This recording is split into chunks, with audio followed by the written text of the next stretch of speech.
And with Rachelle's amazing product, it'll show you a very easy way in order to monitor what your children are looking at online. And my presentation is going to be about the dangers of giving your child, regardless of their age, a cell phone, tablet, computer, laptop with unlimited internet that they can download and look at whatever content they want. So I'm going to start by talking about selfies, right? So if we can move to the next slide, please. So how far would you go to get the killer shot? There were 259 selfie deaths in 137 incidents reported globally in 2019. We don't have 2020 data because virtually nobody left their house. But the most selfie deaths occurred in India, followed by Russia, and then USA, and then Pakistan. The mean age is a 23-year-old male, with male deaths outnumbering females at about 3-1. And tourist destinations have had to go as far as designing selfie-free zones to protect people. Bearing in mind that 259 selfie deaths and 137 incidents means that it's not just the person taking the selfie that dies, invariably it's their friend as well. Next slide, please. So who plays Pokemon Go, or whose children have played this game? Pokemon Go saw its best calendar year yet after generating $1 billion in the first 10 months of 2020. I suppose there's a correlation between people being stuck at home and looking for Pokemons in their garden, as opposed to people going out. But it was found that 150,000 traffic accidents, which resulted in 256 deaths, had a direct correlation to playing this Pokemon Go game. Next slide, please. So these are some games that you can, thank you, that you can access on the internet. This specific game is called the Blue Whale game. It was created by a psychology student called Philip Budakin. He developed the game because he said that there are people and then there's biodegradable waste, and he wanted to rid society of such people. How this game works is that you get 50 tasks to complete in 60 days. Task number 1 is you take a photo of yourself with today's newspaper and you submit it to the moderator. Every single person got accepted. It's just a process that you have to follow. Once you complete task 1 and submit photographic evidence, you would get task 2. Once you submit task 2, you would get task 3.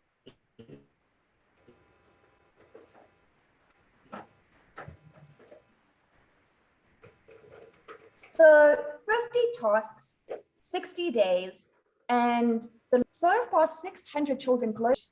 One back, please. This is targeted to kids under the age of 16 years old. And Philip Budakin was arrested. He was convicted. He was sentenced to prison for 3 years and 4 months, and the game was taken down. What has replaced the Blue Whale game is the Murmur challenge, and Murmur has a very ugly face. The concept is exactly the same, 50 tasks, 60 days. The only difference is that if you don't want to play anymore, Momo says to your 13-year-old, your 11-year-old child that they will come and kill your family if you don't continue the game. Next slide, please. The Sprites and Banana Challenge, this is predominantly played between adolescent boys. So you will take Sprite and banana, you eat them at the exact same time, and it causes a really severe chemical reaction in your stomach. It gets you to projectile vomit out of every orifice that you have. That is then filmed and put on TikTok, on Facebook, or shared amongst friends. And the bigger the puke, the better the reaction. And children are doing this purely just for the massive amount of clicks that they can get.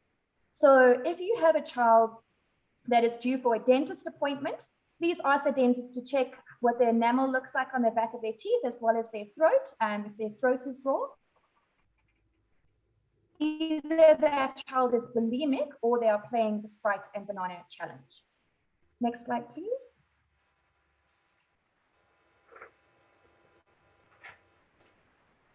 Thank you. So Gallon Smash, also predominantly played by teenage boys. This is where they will go to a supermarket, so it would be Woolworths, Pick and Pay, Spar, and they will spill something on the floor and then film themselves doing this huge dramatic fall and then post it on social media for the most amount of likes. The problem is you can see the person who is performing this act, full frontal, face, everything. you can see the shop, and invariably the child will get hurt. So they'll break their jaws, their elbows, their arms. They'll really damage themselves, and then they don't want to tell their parent how it happened, how the injury occurred. So they just keep quiet, and then they have a lot of medical issues in trying to reset that bone if it was broken. Also, because it's in full frontal view of patrons in the shop, you can see where the shop is. Invariably, they will check in at the shop when they upload the video, so you can see which Woolworths it's happening at. The shop owner it would be very easy for them to trace the parent and then claim any damages for the store that was caused by placing this video. So you as a parent would be liable not only for the medical costs associated with the damage caused to your child, but also the damages caused to the store. Next slide, please.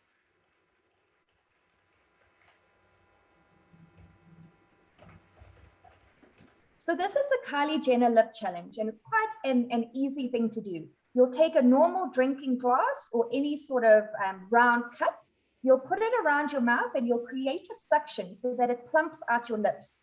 It doesn't last very long, so it's something that you have to do multiple times an hour, never mind multiple times a day, to really achieve that thick looking lip. You then take photos of yourself, and then you put it on social media, and you can get clicks and likes. Next. So this is an example of a girl pre-Kylie Jenner lip challenge. Just wait for the slides to change over.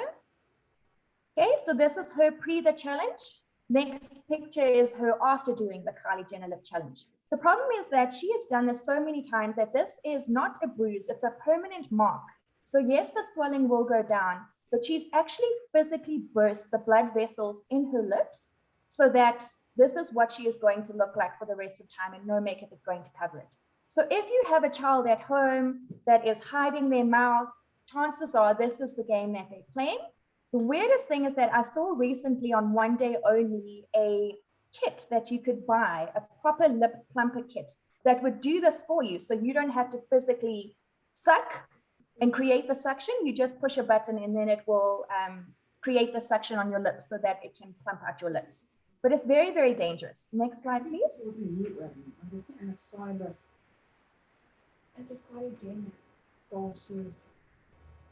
So this is the car surfing challenge. In South Africa, we have train surfing challenge. Next. And this will pop up with a few pictures. So if we can just scroll through them all. So in South Africa, there's a train surfing challenge. And this is when, sorry, can we go one back? This is when you will be filmed surfing on a train or on a car. And we obviously know the damages that can be caused. So lots of people get severely injured. Lots of people lose limbs. They die in these accidents. And it's all for the sake of putting something on social media so that you can get the most amount of likes from people that you're never, ever going to meet. Next one, please.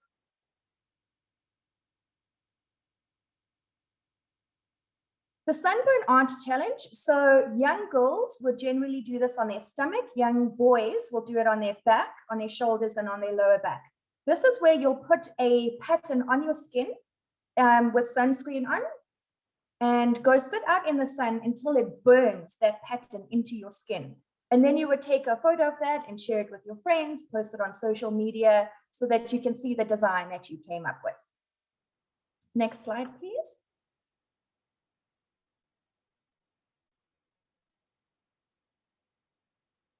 Okay, swatting. Swatting is an internet prank that is played between online gamers. So you would befriend somebody that you were playing a game with. You don't necessarily know too much about them. You don't know, you've never actually met in real life, but you have some information because you do get chatting after months and months of playing online games together. So let's say hypothetically, let's say Rachelle and I are playing a game. This has a prize at the end of it, or whether it's just for notoriety or actual physical cash prize. Although I have never met Rachelle in real life, I know where she lives. I know that she has a younger sister. She lives with her parents, as an example. What I will do is I will call the police in her area of residence. I will say that I'll make up some sort of story, some sort of false report, like a bomb threat, a hostage situation, or I would say that Rachelle has some serious mental health issues. She's about to commit suicide, or she is holding somebody captive. She has drugs, that sort of thing. in an attempt to get the police to go to her residence. And while we're busy playing the game, she will get arrested and then I have the opportunity to win. The problem with any real serious gamer is that they're sitting in a dark room, invariably the lights are off, they have their headphones on. So when the police come in, one back please. When the police come in, they don't, the person doesn't respond. Can you go one slide back please? When the police go into the room, the person that they are trying to arrest doesn't respond. And they believe that this person is a serious threat, not only to themselves, but to whoever they have committed this crime against or whatever crime they're going to commit. So invariably they will shoot to kill, or at least shoot to apprehend the person who actually is genuinely doing nothing. But while Rachelle is being arrested, I will be online, she will be away from her computer, and I'll be able to win that game, whether it is for notoriety or a prize amount. The next slide explains a game called 72. So to play this game, the participant has to vanish and run away for a period of 72 hours. They cannot have their cell phone with them. They cannot tell a single person where they are, where they're going, and they have to hide for 72 hours. If you can last the 72 hours, you're allowed to, you can go home and then you've won the game of 72. You don't win anything. It's just for the sake that you can claim that you have managed to last the full 72 hours. But as adults, we know that the dangers our children could get into by running away and hiding with not a single person knowing where they are for a period of 72 hours with no access to communication. So it's a really, really dangerous game. You'll see on Facebook, there are some groups of people who will post something on a Friday afternoon and they'll say that their child, their cousin, their friend, somebody from the community has gone missing, put up posters, try launch search parties, and let's say hypothetically that was somebody you went to school with, child, or you know a friend of a friend that knows this child that has gone missing. On Monday, you go back and try and look for that post to see if there's been any updates and it's been removed. Why? Because the child has gone home. They've lasted the 72 hours and now they've gone home. My very last slide on games is virtual kidnapping. So if we can move to the next slide, thank you. This is where there is a threat to kidnap someone. So there's no intention to actually kidnap the child, but there's a threat. So how I would carry this out, I would go to a school in my area, I would pick a child, I would take photos of them climbing into the mom's car, the dad's car, follow that vehicle to soccer practice, ballet practice, follow them home and take photos of all of this. I would then send those photos to the parent and say, I know where your child goes to school, I know what time soccer practice is, dance practice, and I know where you live. So if you don't pay me X amount, I am going to kidnap your child, and here's the photos to prove it. So I actually have no intention of kidnapping your child, but it's just the threat of doing that. And you also, as a parent, can't really pull my bluff. So this has become quite popular, especially in late 2019, before we had lockdown. It became a very popular form of extortion, where there was a virtual kidnapping situation. So your child is sitting at home with you and they are sleeping in their room or whatever, but the threat is there. So these are the things that you need to be concerned about. This is info that your children can very easily find, games that they are participating in. So I want to hand over to Rachelle. And FYI was founded by concerned parents of tweens who didn't want to deprive their children of using smartphones, but they wanted to keep their children as safe as possible without invading their privacy. So Rachelle has come up with this amazing concept called FYI, and I'm going to hand over to her to explain it. Thanks so much, Rachelle. Thanks, Candice. And sure, I mean, I listen to what you're saying here, and a lot of what you're talking about is completely horrific. You know, you think you give your child a smartphone, it's because that will keep them safe, right? Because they'll be able to contact you. And meanwhile, you know, they use it for all sorts of other things that we completely oblivious about. So, I mean, I love my smartphone, and I mean, I'm living with my daughter of 14, although she probably thinks she's the adult in the house, who also loves her smartphone. And you know, although we have everything in the house to, you know, all the rules, we've had all the conversations, One of the biggest issues we have is as parents is, do we really know what's going on? And this is also, Candice, what you touched on. So when the reality of cyberbullying, at least in our household, actually got a name, and it wasn't a stranger anymore. It was really in our home. That's when cyberbullying actually hit home, and it hit home quite hard. So we're parenting in a completely different world that our parents used to parent in. Can we go to the next slide, please? So the question is really, I mean, are all of our kids' interactions happy, and are they safe?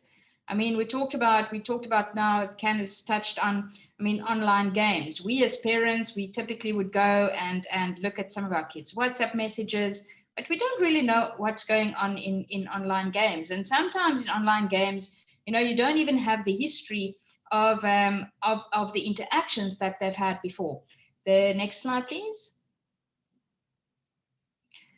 So what we aimed to do as FYI Play It Safe is to create a solution where we can monitor what our children do online in a real-time type of setup, and provide parents with very specific proactive alerts of when children are in danger. And that could be in danger not only of cyberbullying, but other dangers as well, like self-harm, like suicide.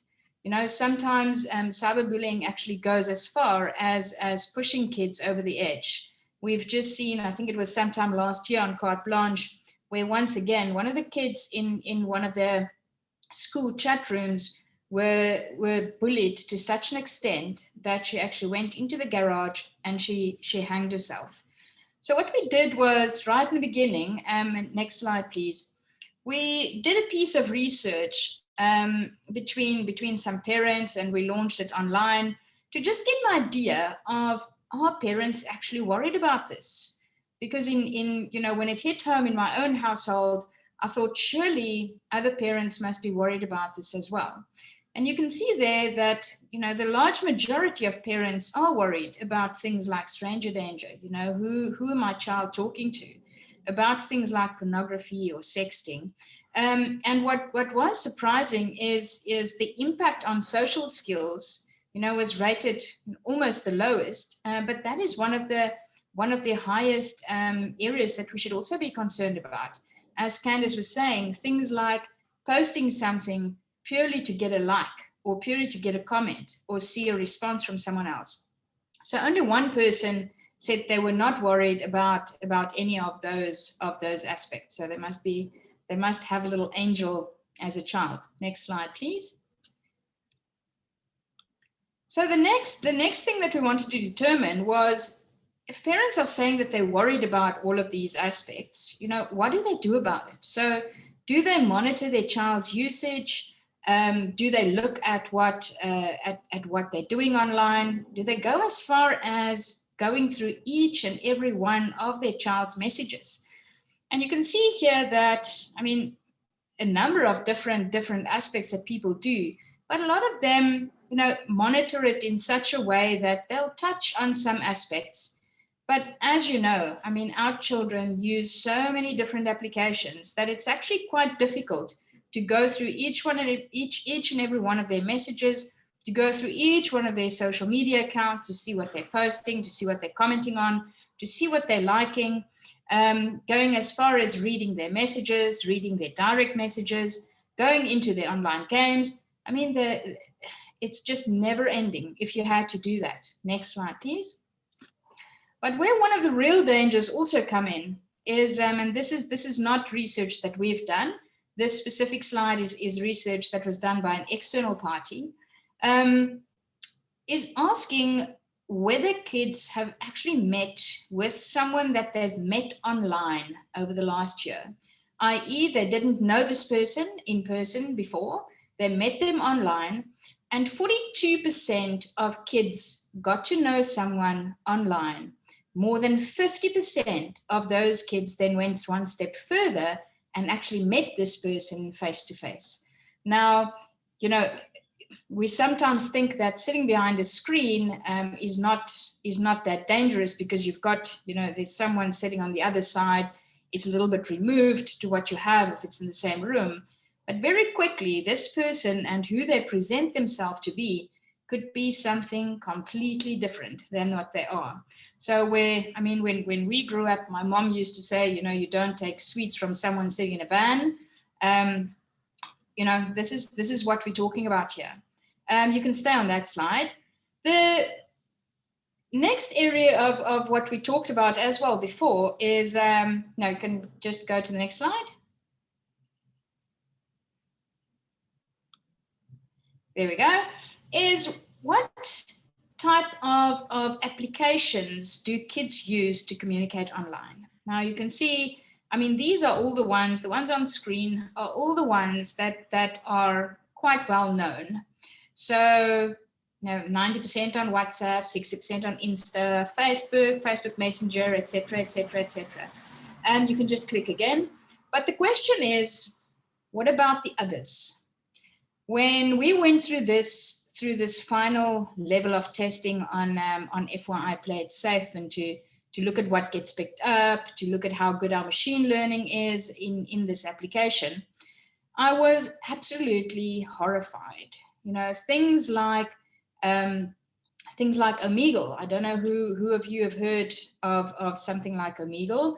So Omegle is a website. You go onto your browser on your phone, you go to omegle.com, you say, what are you interested about?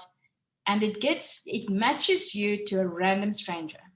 Now, when I started just testing this out, I was horrified by how many of the times within 3-4 messages, it jumped to sex, it jumped to, do you have Snapchat? Can you send a picture? So I was actually, I was quite shocked to see what is out there where we think that these are the types of applications our kids use. And it's actually not at all. When they want to do something behind your back, it's not going to be on one of these. So we came up with, how do we protect our kids and how do we keep them safer online, but still respecting their privacy in a way? So how do we keep them safer without having to go through each one of their messages? So this is where FYI was born. So the way it works, and you can skip over two slides, next one. The way it works is you would go onto our website, fyiplayitsafe.com, and you would sign up. You would then download 2 applications. The one, FYI Play, you install on your child's device, and FYI Safe you install on the parent device. Following that, you would take in the configuration, you would install that, and you would pair the kid's phone or bind the kid's phone to the parent's phone. And in that way, the kid gives his consent that you can monitor him. And that means that you actually don't have to go and read through each one of their messages or look at each one of their interactions.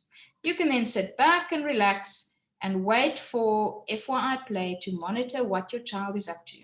So the way it works is that FYI Play, that sits on the child's device, uses technology to pick up not only the interactions your children are having, but also the websites they access. It also looks at for example, what they're Googling, the content of what they're Googling. Looks at if they're in a chat room in a game. So it's not about just monitoring specific applications. It's really looking at each and every one of their, call it, interactions online, and of things they post, things they comment, and things they just engage with. I like the word engage because that's really what it's about. Then as soon as it picks up that there's a potential harmful situation, you as the parent would get an alert on your phone. So let's just skip over to how does this actually work. Now on the following slides, I took a couple of screenshots just of what the FYI Safe app would look like on your phone. So first of all, when you log in, you'll see those are a summary of all the children that you are monitoring. So I'm monitoring Graham, and then I'm monitoring Elisa, who's having lots and lots of interactions. And then if I click on the quick review for Lisa's interactions, you'll see there that it'll actually give me screenshots of where my child, or where we believe, as FYI, we believe there was a potential harmful situation. And now these messages could be relating to pornography, it could be relating to sexting, it could be cyberbullying. It could also, one of the things I tested was to actually look at just Googling things like cutting yourself, things like suicide methods, anything to that effect. It also picks up on profanity. Now, sometimes it struggles, in the categorization, it struggles between profanity and engaging in adult content.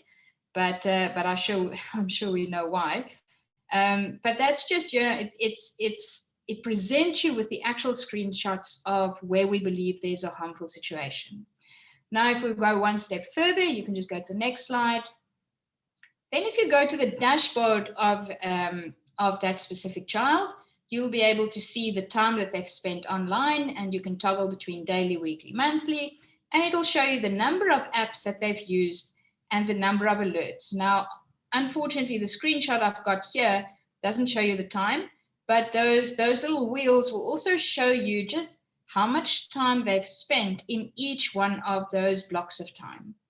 Then if you go to the application dashboard, it will show you which applications they spent their time in, with a summary of how much time they've spent in there, and whether there were any alerts that showed up on those applications. If you then want to go into some of those alerts, you can click again.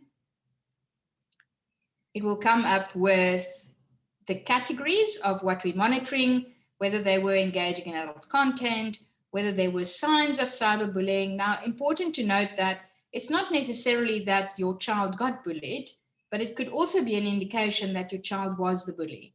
So we need to pick up both of those. And obviously, as we're analyzing content, it will pick up both of those. And then if you click on the next one, it'll also try to, and this is a little bit more difficult for our technology, but it'll also try to pick up the actual conversation ID where that happened. So we'll pick up a timestamp and then the conversation ID, and that's typically where you can go and if you open, for example, WhatsApp, it will typically be a search term that you can look at. Sorry, I see there are people that's lost audio. I hope all is well. So in a very brief nutshell, that is what FYI Play and FYI Safe is about. Maybe a little bit more, you can just go to the next slide, a little bit more onto the technology we use. And I think the reason why we do something that's completely different to what we've seen out in the market is we use technology called optical character recognition. So what we do is we take screenshots of your kid's phone, and hence the way that we can provide you with the screenshots of any potential harmful events. We then take those screenshots, we lift the text out of there. Our next phase will include recognition on images as well. So we haven't got to the image recognition yet.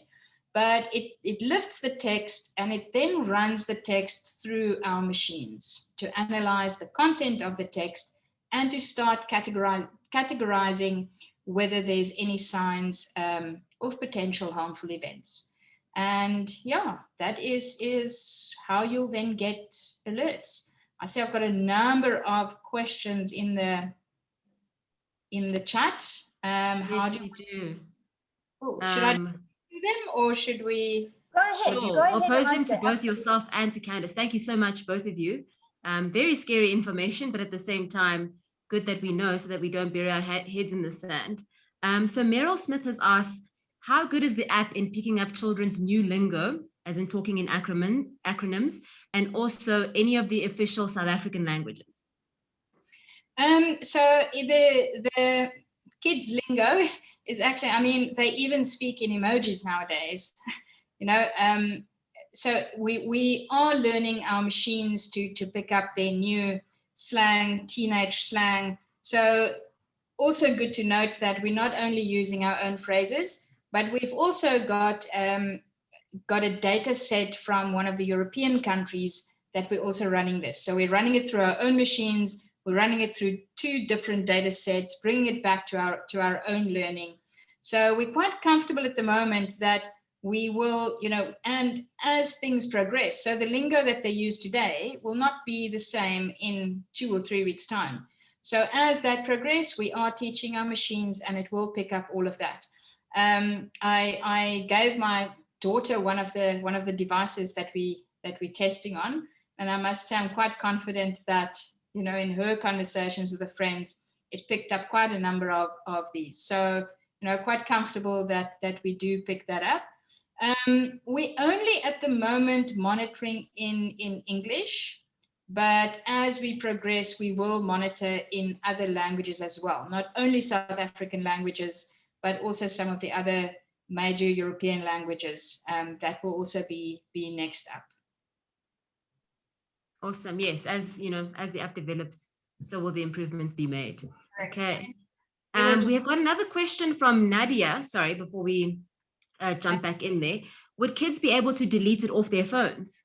So yes, they can, because it's a whole human rights issue on whether they should be forced to keep it on their phone. But you as the parent will get an alert if they do delete that. That's why the binding between the parent phone and the kid phone is so important. So as soon as either the kid delete the app off their phone or unbind from the parent's phone, you will get an alert. So you will know that it's no longer monitored. Also, if they're, for example, engaging in something and they switch off their data, you'll also get a notification that the phone hasn't been monitored in an amount of time. Okay, great. We're just going to jump back into the presentation and we'll continue on with the Q&A in a bit. Thank you all. Please keep the questions coming in the chat box or raise your hand and we'll get to them shortly. Thank you. Thank you so much. And thanks, Rachelle. That was very interesting. So from an insurance perspective, we have worked on a product for about 2 years called My Solution, which is a personal lines cyber insurance offering. This would be an offering that you put on your third-party platform like Sims, Teal, Flexi, Integrity, and you would offer it all to your entire personal lines database. So we have 3 packages, Mega, Giga, and Terra. We can click next, thank you. Our Mega package would be just a theft of funds policy. Our Giga package would increase the limits and it would add on identity theft, data restoration, cyber extortion, and cyberbullying and cyber stalking. So I want to spend a second explaining the difference between cyberbullying and cyber stalking. So if we can go to the next slide, please. So cyberbullying is what happens to a child. Cyber stalking is what happens to an adult. There will be some animations. So these are some recent newspaper articles, and I just want to explain the story behind each. So a Hoërskool Kempton Park pupil was brutally attacked in the bathroom, and he attempted to commit suicide when the video of the incident went viral. In the video, you can see a much bigger boy punching him, kicking him in the ribs, picking him up, throwing him on the floor, all while his friends stood, watched, and filmed it. And he was assaulted, and they filmed this attack, put it all over social media, and because of that action, the child wanted to commit suicide. The second newspaper article, the Gauteng Department of Education confirmed that a 13-year-old pupil from Doornpoort Primary School killed herself after she was bullied at school. The grade 6 pupil took her life at home, while after a grade 7 pupil threatened to distribute a video of her naked. The child had reported the matter to her teachers, and when all of the parents involved were called into the school to discuss the disciplinary process, she was at home and committed suicide. The next article, 2 pupils were suspended from Littleton Manor High School after a fight video went viral. In the footage, you can see a boy beating up a girl in full view of all of their friends and all the other pupils. The last article, if we can just click, is a grade 11 pupil from Forentu High School who took her own life after what she claimed was months and months and months of humiliation by her maths teacher. The second one is cyber stalking. So cyber stalking is what happens to an adult, and it's not always possible or easy to determine who the person is behind that attack. So if we can go to the next slide, sorry, I'll explain the situation. So Damesh Singh, age 23, was on Facebook and he came across his neighbor's Facebook page. This article was posted the 12th of February, so not even a month ago. He then created a fraudulent Facebook page and a messenger account, and he took an unregistered SIM and a mobile phone belonging to his father.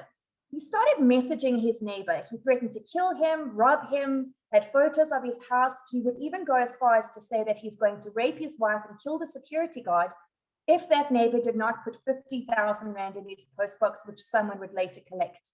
He described what was happening at the neighbor's home. He gave complete and accurate description of the property as well as photos, and the neighbor felt like he was genuinely being watched in real time.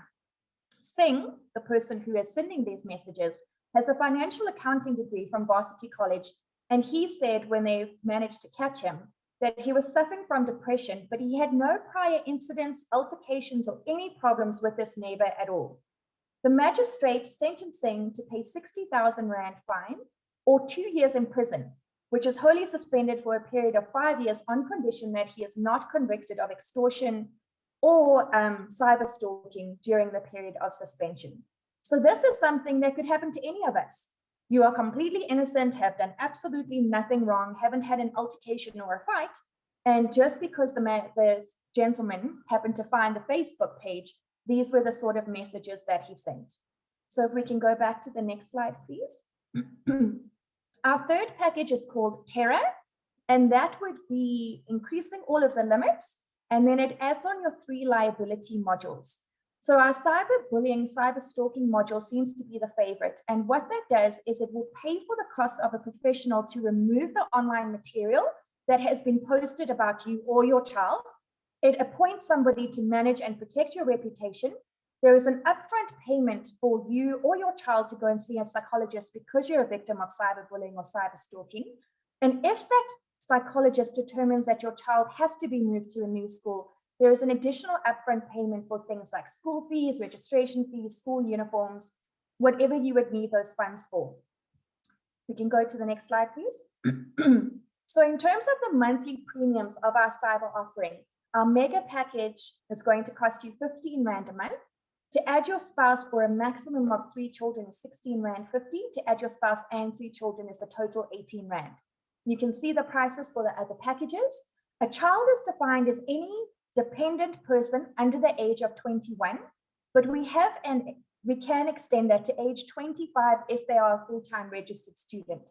So let's say hypothetically you are living in Johannesburg and your child is studying at UCT, you would be able to have this policy for an additional 10%. You could include that child even though they are 24, 25 years old and not living in your primary residence. As long as they are a resident of South Africa, you would be able to include them on your policy. It's a super simple process. There's no quoting, there's no referring it to I2. These are the packages the client opts in, and you add it on their personal portfolio on your third-party platform. We would need to have a binder done because we need to allow you to enter into, vary, and renew those policies on our behalf. And it does have a binder fee as well as commission included. So that is it from me. Rachelle, I've received quite a lot of WhatsApps. If you could please just say your contact details or maybe post it in the chat section so that people know how they can contact you. If you would like to contact me or have any questions about the My Solution cyber insurance offering, my details are on the screen. I'll post them in the chat section, no problem. But we hope that you've enjoyed the session, and I'm going to give Rachelle a chance to just close from her side. But this is a genuine issue. You know, cybercrime is a big problem, not only from a corporate perspective, but it's becoming worse.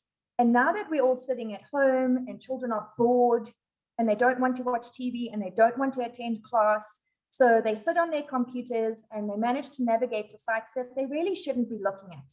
So it is definitely something as a parent that you should be concerned about, but it is something you are not at a loss of control. There is something that can be done. And that's why I love Rachelle's product so much. But thank you so much from me. It's been a pleasure presenting to you. I'll hand over to Rachelle and then we can go to questions. Thanks, Candice.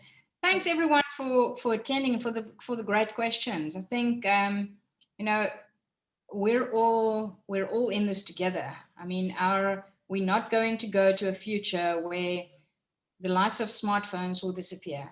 if anything, it's actually just going to get more intense and increase more in risks, I suppose, So as those risks increase, I believe we should mitigate it in a way that we know, we're sending our kids out into the future, but we know we've got their backs. So hence, FYI, play it safe. So please feel free to contact me. You've got my mobile number, you've got my email address, anything, anytime. Thanks. And thanks, Candice, to you guys for the. Thank you Thank both, you so ladies, much for your contribution. That was incredible. We've just placed Rachelle's contact details in the chat box, but we can also contact us if you'd like those as well. We can send them to your email. But thank you both. A lot of questions, actually, because you've raised some really important topics over here. So we had one from Fiona as well about FYI, Rachelle. Is this available outside of South Africa? Or is it currently just local? It is available everywhere, but as I mentioned, we monitor at the moment specifically in English. So it's available anywhere in the world where you can access our website. Okay, wonderful. I'm just thinking, thank you for being the change and developing this sort of application for parents to monitor and just to sort of have a peace of mind of some sort. You were proactive in setting this up. But in that way, these platforms that we're involved with on social media, the Facebooks of the world, TikTok and Snapchat, do they have any sort of obligation as to what content is shared online that is sort of perilous to children? Or should parents sort of realize that it really is up to them to make sure that their children are taken care of and that they're being monitored and being held accountable?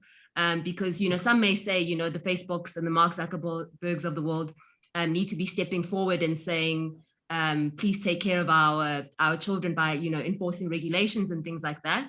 But is it the case, or are we sort of left to our own devices, so to speak? Yeah, it's a very important question. And I listened to, I think it was around December, I listened to a podcast that was one of the founders of Instagram that was talking. And after Instagram was sold out to Facebook, these guys stuck around for about a year or two. And they made quite an important comment. They said, social media was not created with kindness in mind. And that really, that struck home to me. So in the end, if you're not paying for something, and I mean, it's Emma who's so, she does so many talks on social media and the dangers of social media, who always say that if you're not paying for something like Facebook or Instagram, then you're the product. So your data is being exposed everywhere.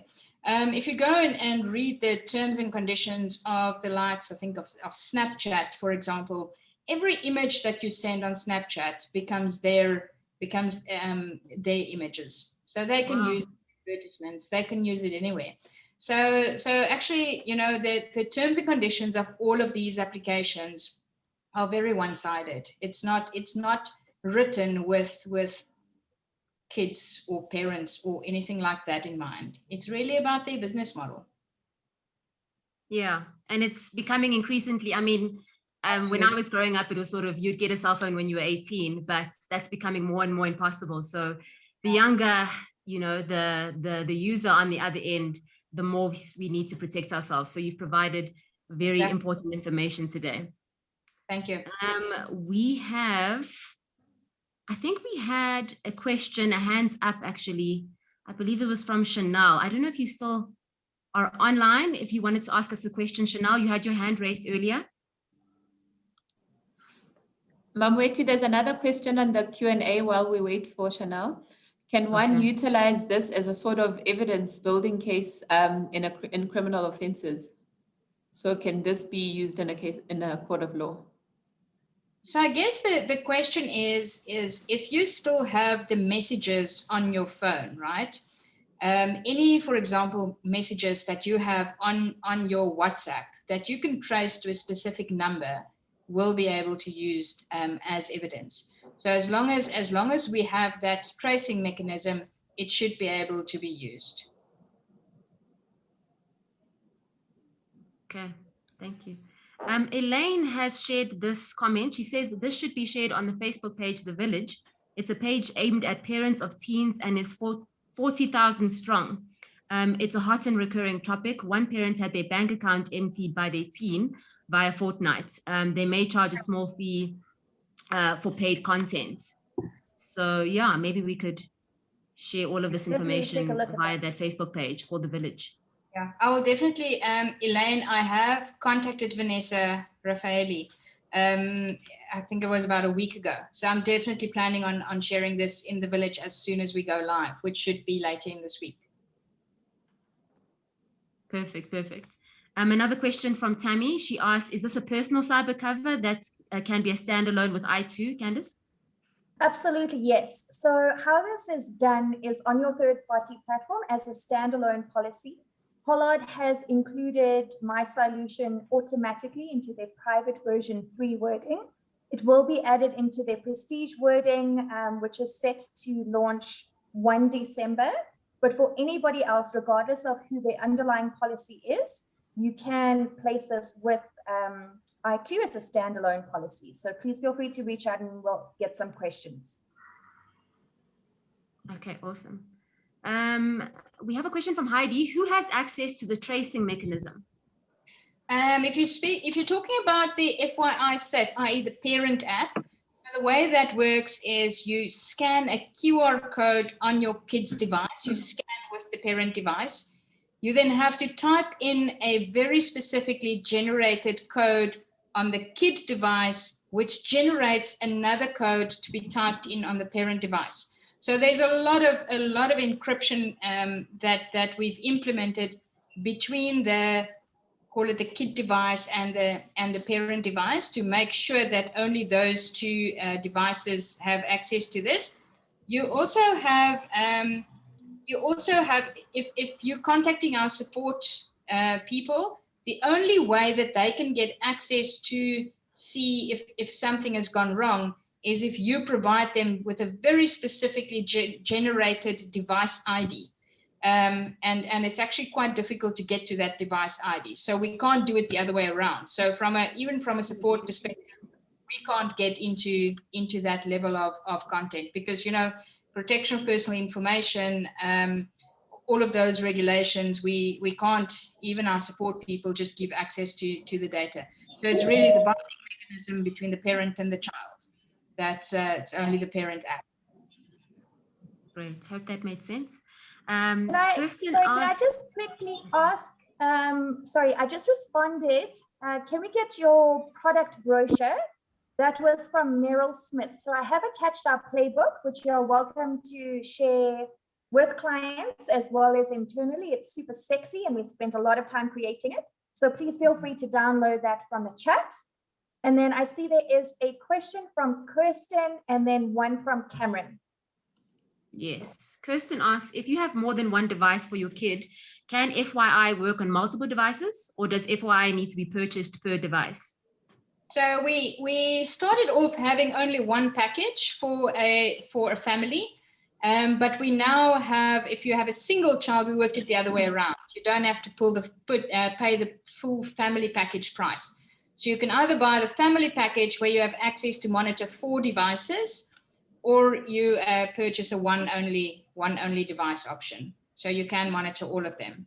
And that includes, I saw there was another question around a dual SIM. The beauty of that is even if your child has a dual SIM card, it monitors based on screenshots on the phone. So regardless of which SIM they are using, you will get the data. It's about the devices, not about the SIM. Exactly. Okay. Candice, you want to answer this one from Cameron? Does I2's corporate cyber policy have protection for employees from cyber stalking? Awesome. Thank you, Cameron. So a company cyber policy provides cover against a network breach or a privacy breach of the company's IT infrastructure. So it truly is it's a reactive incident response policy following a network breach being hacked or a privacy breach. So what it's supposed to do is get the company back up online and trading. If there are liability claims or business interruption or cyber extortion of the company's data, then that's when the cyber policy would respond. We have not really seen any incidents where a company is hacked and then a person is cyber stalked, but it doesn't mean that it can't happen. So right now, there is nothing in our wording that specifically points to cyber stalking, because it would be more of the person of the company, their specific exposure, their personal exposure, although it happened through the company's network or through their work email. So it's a great question, very interesting. It's not specifically excluded, but it is something that would be more suited to a personal lines policy, because it is the person that is affected, not the company's IT infrastructure. And it is the intention of the policy to cover the company's IT infrastructure. Thank you. Candice, where can people get the proposal forms? Awesome. Thank you so much. You can go to our website, which is www.i2.co.za. I will post the link to the cyber section where you can download the proposal forms from there. Alternatively, please feel free to drop me a mail, because we do have two corporate offerings. We have our SME, which is for companies under 250 million. And then we also have a corporate offering, and then the My Solution, the personal line cyber insurance offering. There's no proposal form because it's done on your third-party platform where you would already have that client loaded. And the only question you would have to ask them is, which package do they want? Mega, Giga, or Terra? And is it for the main insured or plus spouse, plus 3 children? Thank you. Thank you. Just another question with regards to the product line. Will Mega, this is from Simon, will Mega cover gaming theft of skins, /funds, etc.? So what it covers is theft of funds from your bank account or mobile wallet. It does not cover cryptocurrency. That is a treaty exclusion, so it's something that we're not going to be able to include. But let's have a chat, Simon, offline about theft of skins. Okay, great. Rachelle, this is for you. Is the FYI app paid once off or monthly? It's a monthly fee. So you have the option of a monthly fee for family or individual, but then if you also opt to pay an annual fee, it's a little bit reduced. So you pay for 10 months. You in effect get 2 months for free. But it is a recurring billing, if that is the question, yes. Okay, great. Not sure if we've missed any out and if there's any more on Teams. Tove and Tammy, you'll let us know, but really, really, really thought-provoking discussion. These sort of incidences are not new. I mean, when I was growing up, there were programs like Jackass on MTV where we just saw people imitating others, constantly hurting each other. And there's always a disclaimer, to say, don't try this at home, whether it's wrestling or now there's ridiculousness on MTV. But the difference, I guess, with social media is that kids get that instant gratification with the likes and the shares and, again, just being on trend with what's happening with their friends around the world. So I'm sure we're going to see more and more of these kinds of incidences, but we appreciate that there's products out there that I2 is offering, as well as people like yourself, Rachelle, with FYI, to help parents sort of keep their minds clear of what their kids are up to. I don't know if there's any last questions while we're about to wrap up. You can, of course, always email us if after the session you have any questions. Candice's details as well as Rachelle's details are in the chat, but feel free to mail them and we will definitely be on social media as well to answer any more questions. All the questions on Teams have been sorted out. Thank you very much, ladies. Okay, perfect. Thank you. Well, Thanks so much, everybody. Thank you. Thank you. That's it for CybHER today. Although we are in a new month and we are changing seasons, but our love for our brokers never ends. So thank you all for joining us and for your interaction and engagement. Please do follow up with questions if you have any, and we'll see you again next time for another iTuesday. Thank you all. Thanks so much. Thank you. Thank you so much. Great presentation. Thank you. Thank you, Bill. Thank you. Thank you, girls. Bye. Hey, Messi. Thanks, guys. Hey, Cody. Bye. Bye. Bye. Thanks, Well, guys, everyone. interesting. Thank you. Thank you, Thanks, ladies. I'm Warren. going to end the call for everybody. Have Thank a you so great much. iTuesday further. See you guys on Friday. Bye, everyone. Bye. Bye. Thank you.